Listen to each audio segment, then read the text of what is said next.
Hello and welcome to another Warcraft 3 audio commentary. Today we're going to be taking a look at some ZOTAC games. It's actually going to be a quarterfinals game, or best of three actually, between CZE, who's going to spawn in as the yellow undead down in the lower right. The map is going to be Ancient Isles 2, and he's going to be going up against StFo.Spiral, spawning as the red orc in the upper left. Now this is, like I said, quarterfinals, best of three undead versus orc matchup for ZOTAC number 277. So hooray! Normally I don't cast these games for the YouTube channel, usually I do it for Twitch. Unfortunately today I didn't wake up in time.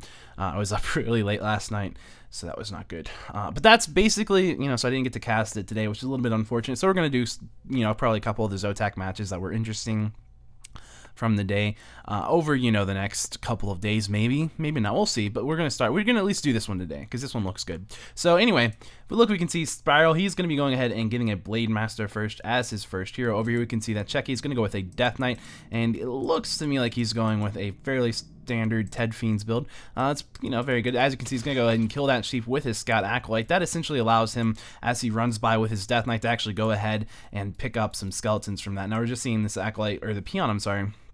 He looked like he was going to go down there and scout, but he did actually see that Acolyte, and he does actually know that there's a dead sheep right there, so he knows what's coming, and he looks like he's like, I know it's going to be a Ted Fiends build. That's really the only time you're ever going to see CZE playing the way he's playing right now is with a Ted Fiends build, so I don't really need to scout the full way.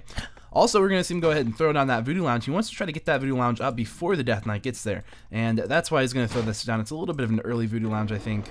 I'm not sure about the exact timings, but I'm pretty sure it is, because what he's trying to do here is simply prevent him from losing that shop to the Death Knight harass. Now, maybe it'll go up, maybe it won't. Of course, we can see that Acolyte sitting there doing some damage to it, and as you can see, the Death Knight is on his way over here. He's going to pick up these skeletons, come around up through this way, and he's going to start attacking that Voodoo Lounge, and it looks like he's actually going to be able to get a cancel on it. Now, we will see Spiral going ahead and throwing two burrow peons into a burrow to go ahead and try to force this Acolyte away. But I think the damage has been done, and indeed that shop is about to get canceled. Over here, you can see Spiral will pick up a Gloves of Haste, and as he finishes that creep camp off right there. And the problem is that there is a dust on this Death Knight. If that Blade Master reveals himself, he does see he's going to actually get dusted right off the bat. There it is, 210 life. Going to take a coil right down to 100 life. Spiral's actually in trouble. Two more coils will kill him, and there's nothing he can really do about that. There's one more coil. The next coil is going to be the Death Blow, and there's no way for Spiral to actually go ahead and survive that. However, there's one tiny little thing. Of course, there isn't enough mana for another coil, so he's going to block that Blade Master with the Acolyte. Of course, we're going to see another dust on him. He's down to 20 life, but that Blade Master is going to have to basically, well, I mean, the Death Knight would have to chase for quite some time. Actually going to see the Blade Master going ahead and suiciding into creeps, so no experience will be picked up for CZE. However, it is very nice Blade Master to kill at level 1. He's just going to have to go ahead and pay 170 gold to revive that Blade Master from the altar over here, and that's going to give him a full heal and a full mana. So 175 gold, that's essentially the price of a 3 stack of salve and a clarity. Of course, that's essentially also saying you're using 3 stacks of your salve on your Blade Master, which isn't necessarily what you'd want to have to do there. But there it is. That's how that early game basically played out. Over here we can see, of course, one Fiend has already been built for CZE. He's been able to keep that Scout Acolyte alive. He's not really got any other use for it, so he might as well do some damage with it to creep out. Why not? It does 9 to 10 damage attack. It does attack slow, but that's extra DPS that would otherwise just be sitting in your base doing nothing. So you might as well use it. It's not bad. It's for 1 food exactly. It's it's almost half the DPS I think of a ghoul. In fact, it's a fairly high DPS per food if you normalize it on a per food basis, because you'd have, of course, 18 to 20 attacking on a slow speed if you had 2 of them. But so yeah, there's that. And actually, it looks like those grunts are going to be able to go ahead and get the last hit on that creep camp right there. As you can see, 20 experience on the Death Knight, which means the Blade Master has a little bit more. Now he's up to 140, so he's sitting pretty happily. He did just go ahead and, as we saw him at that shop, he's going to come down here. He did sell his TP, and he did pick up a Circle of Nobility as well as the Boots of Speed. So now this Blade Master has got some pretty good items right here. Of course, Circle of Nobility, Gloves of Haste, and Boots of Speed. All the kind of items you want to have on your Blade Master in the early game. Of course, you can see right now CZE sitting with still just 1 Fiend. Of course, he's going to use these skeletons to scout around the map just a little bit here. And he's got plenty of ziggurats now. Here comes the rest of his fiends being all queued up. Of course, now you can see him maybe going to have a little bit of trouble keeping this fiend out on the battlefield, as there's a Blade Master right here right-clicking on him. And the Blade Master is going to sit there. Actually, we're going to see a sheep blocking the fiend a little bit right there. Slightly unfortunate for CZE. He's going to take a couple of extra hits on that fiend. And meanwhile, we're just seeing the Death Knight blocking the Blade Master, which generally is kind of comical because you would expect the Blade Master to do what he just did right there, which is start attacking the Death Knight, because why not? Up here, of course, we can see that that skeletons for Cechi going to run in the base. Not going to really be able to do any damage, but they will maybe be able to just, because they're about to expire, but they can, you know, just distract a grunt or something like that. Over here, of course, you can see these are some grunts that are fairly low in life. They did just finish creeping out this camp right there, and back in the base, you can see those skeletons have now expired. This Blade Master right here will go ahead and pick up 2 charges of healing salve, because he knows he can go ahead and pop 2 of those guys, start healing them up. And he's going to come down here maybe and try to do some harass. As you can see, Cechi trying to pick up some experience. At this point, he does have a potion of mana and a sacrificial skull. Did he sell his TP? What happened to his TP? He might have sold his TP for the potion of mana, and he has a sacrificial skull here, so maybe we're actually going to see some kind of a tower push type situation coming on. Of course, that would mean the Lich is about to come out, pick up level 2 maybe right here. Of course, he's going to go ahead and cast Dust, not going to quite get the Blade Master, so he's thinking he's pretty safe. Unfortunately, it looks like the Blade Master is going to be able to steal that Ogre Magi right there just from underneath him. However, the Death Knight will get the Circle of Nobility that did indeed drop.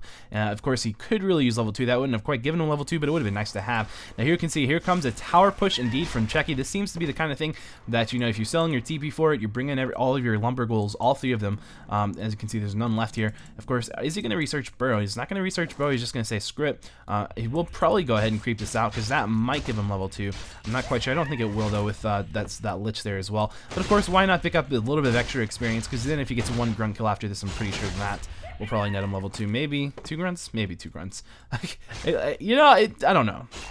But yeah, so here comes this fight. The Acolyte going to take a lot of damage. Going to get a coil, but he is hexed right now. And it looks like he's going to get blocked by his own ghoul just a little bit there. And that Acolyte does go down. And of course, that's going to set Cechi back just a little bit here. Of course, you can see I'm going to get 1 grunt kill actually. Yeah, to get him to level 2. I thought I was a little bit off there, but I was right. What do you know?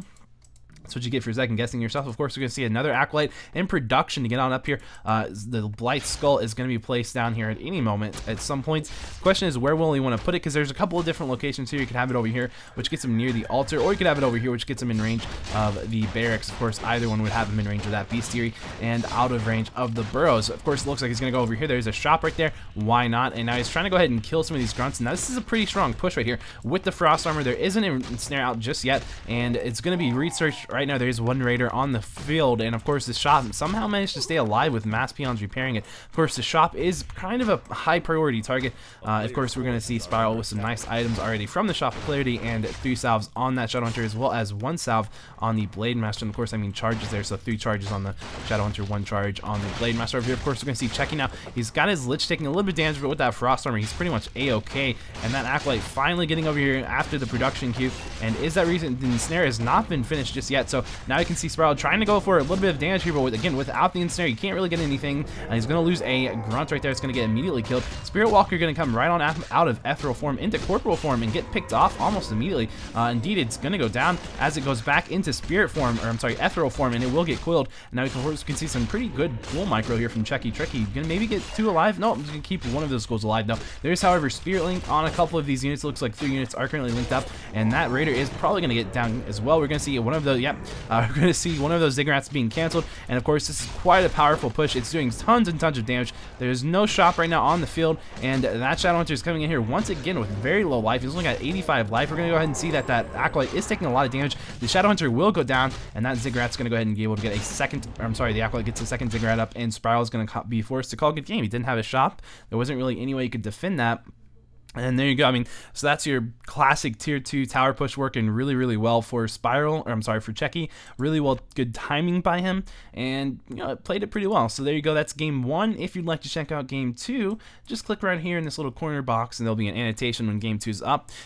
So it'll be up same time, probably, you know, maybe an hour or so later. But after this video goes up, and that'll be that, and we'll see you there hopefully, and should be pretty good.